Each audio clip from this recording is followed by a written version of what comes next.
આજ આજ તો વાડિયાથી ઘરે આવીને સીધો જ ઉપડી ગયો વાડિયે ગાડી મૂકીને ભેહુંને છોડી ત્યાં તો ભેહું મને કે किरिश का सुनने का गाना किरिश का सुना किरिश का सुनेगा તો પછી તો શું મેં કીધું કાંઈ વાંધો નહીં અને ધીમે ધીમે આપણે ઘર તરફ ચાલતા થઈ ગયા.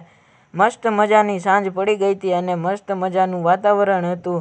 વાતાવરણને નિહાળતા નિહાળતા આપણે ઘરે પહોંચી ગયા અને ઘરે ભેંસુને બાંધીને બહાર ગયા ત્યાં તો જોવો આ દાદાને મળ્યા અને આ બધા તો અહીંયા મસ્તી જ કરતા હતા ખૂબ જ. આને જોઈને એક જ વાત કહેવાની મન થાય.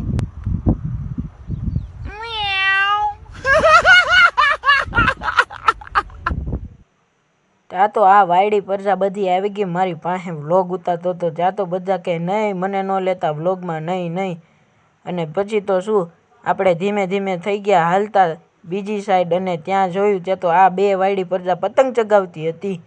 આજ તો આખા ગામની પતંગ કાપી નાખવાનું છે. લાઈક કરો.